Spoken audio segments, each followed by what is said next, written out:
Coming up on Mountain News this morning, we take the time to highlight an Eastern Kentucky woman who made serving flood survivors her biggest mission. And a Knott County group continues their own mission of supporting survivors through regular giveaways so they can have the supplies they need. Dedicated to Eastern and Southern Kentucky, this is WYMT Mountain News this morning.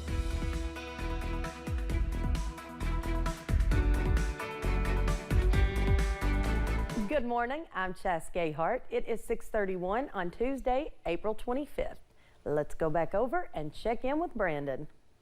It's a kind of a broken record. I lost my train of thought there for a second. So I was like, yeah, it's my turn. It's your turn. Yeah, exactly. But yeah, it is kind of a broken record. I can't do weather. Exactly. Well, I mean, I'll give you this. It would be a disaster. It's all right. I have faith in you. All right, let's take a look at the forecast. And yeah, it is kind of a broken record. We're seeing kind of cold mornings, and then we're seeing a little bit sunshine in the afternoons. But again, today I think we'll see a few more clouds start to build in. Right at freezing here in Hazard this morning. Looks like we've got a beautiful sunrise on the way. But looking from the WYMT studios, I think I see a little bit more clouds going over downtown than you can see from downtown toward the studio. So again, Triangle Park, thanks to our friends at Hazard Perry County Tourism for letting us have access to this camera. Pretty quiet down there this morning downtown.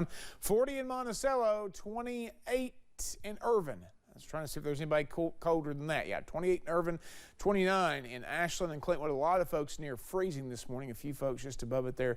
London and Somerset at 37, Jackson at 36, and Pikeville and Middlesboro at 35. Harlan and Jacksboro also at 36. Breakfast forecast. Pour your frosted weather wheats into the bowl. It's going to be close to 32 this morning. Temperatures will start to go up a little bit as we get into some warmer air with some sunshine trying to peek through at times this morning. So again, just be ready for that. The rest of the forecast coming up here in just a few minutes. Jess? Thanks, Brandon. Well, this week we are highlighting people and organizations that have stood strong and helped Eastern Kentuckians through troubling days and months following the July flood. WYMT's Olivia Calfee talked with Kate Clemens, an Eastern Kentucky native who made it her mission to serve her community one warm meal at a time. Many say she is a hero. She is dependable. Rain or shine, she is always there. But one Knott Countyan says she brought the story of David and Goliath to life. The flood was Goliath trying to kill us all, and she took her little slingshot and defended this whole community, took down that giant. Just days after the flood, Kate Clemens says she felt called to help by serving food. I just knew when the flood hit, I had to step up and help in some way. And that's what Eastern Kentucky is about, helping each other. Saying when she started, she did not know anyone in Knott County, but she saw the area was in need of help. Now, almost a year later, she says the people her food tent serves are more like family. I think about their faces when I go to bed at night, and they're the first thing I think of when I wake up. And they have just been through so much. Despite large organizations leaving, Kate has continued to serve hot meals multiple days a week, every week, since July 28th. I've been the only hot meal provider in Knott County since August 27th, which is wild because I haven't worked with an organization. So to be able to do that on my own for so long and never have to cancel, that glory is all to God. Saying she prays her newfound family always has one thing. I always say the main message of the food tent is hope. It's not just about a hot meal, it's about them having hope and just knowing that they're not alone. And she says because the people in Knott County continue to believe in her, the operation continues to grow. I literally had a tent and pop-up tables in the back of my car. That's what I've operated out of. And now I'm in a parking lot, but it's growing. In January, she established a nonprofit called Roscoe's Daughter, naming it after her dad. People ask me a lot, how long do I think I will continue doing this? I have no idea. As long as God keeps sending ways to me to continue, I will do this. This is God's project. A project that continues to bring her more than she will ever be able to express. They always thank me for all I've done and for saving them and helping them get through a hard time. But the truth is, they're the ones that have given me everything. And I hope they know how much I love them. Promising to continue providing hope as long as God continues to provide. I truly believe that we can come back from this stronger than before. And the 2023 East Kentucky Leadership Award for Individual goes to Kate Clemens. And you can find all of our East Kentucky Leadership Award profiles on our website, WYMT.com. The East Kentucky Leadership Conference will be held this Thursday and Friday in Hazard. Well, one Knott County group is continuing their flood relief efforts, hosting supply giveaways each week. Team Alma consists of Alma Eversole and other volunteers. The group has been distributing clothing, food, appliances, and other items people need. But Eversole says with some of their donors pulling their resources, she needs more organizations to donate items so they can continue their efforts. I need other organizations that'll come in here and that'll help me. I have to make sure this stuff goes. You can stay with me all day.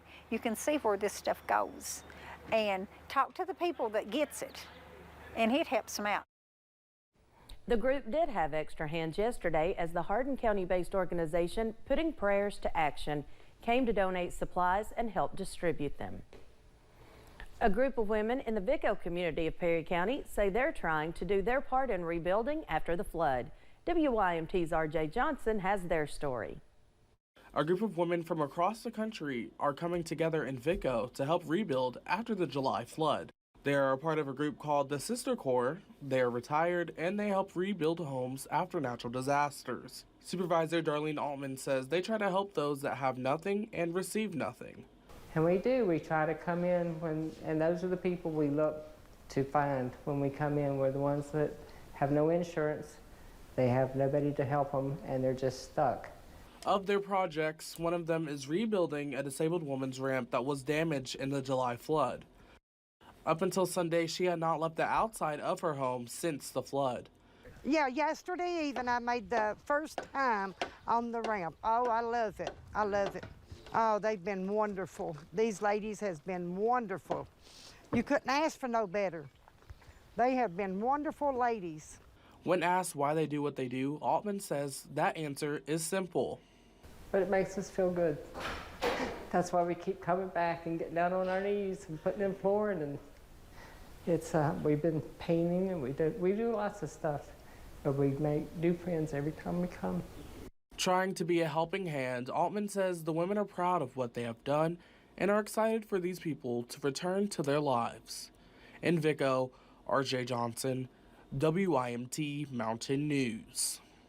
The group says they've been there for 10 days and they are expected to finish their last project later this week. Private property flood debris removal provided by the state will be at no cost, but it will include some requirements. Landowners have to show proof of ownership and fill out a form allowing contractors to work on their property. Perry County Emergency Management Director Jerry Stacy says if multiple properties are involved, each owner has to apply. So if you've got property, a home that's washed down and it's on your neighbor's property now, that would require both people in that process. Stacy says time to utilize this program could be running out, so it's important to apply as soon as possible. One Floyd County student is running toward the State Special Olympics with a dream and the support of his community. John M. Stumbo 8th grader Jaden Johnson just brought home 2 first-place ribbons from the area's Special Olympics track and field competition. The teachers who helped coach the young runner say he gave it his all, like he always does. I promise he works probably even harder being a science student than he does an Olympic athlete. A tremendous kid. Johnson will move on to compete in the State of Special Olympics this summer. He says he will continue to work to be the best he can be.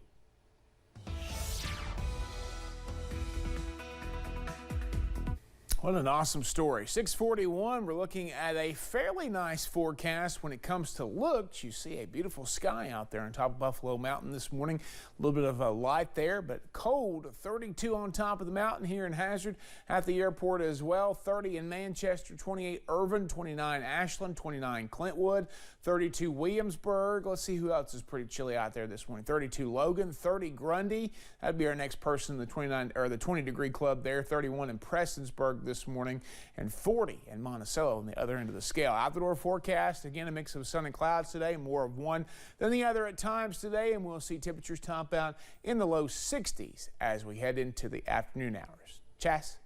Thanks, Brandon, and thank you for joining us. The time is 6:41. Still to come on Mountain News this morning, the manufacturing industry could see some layoffs this year as the supply chain begins to run more smoothly.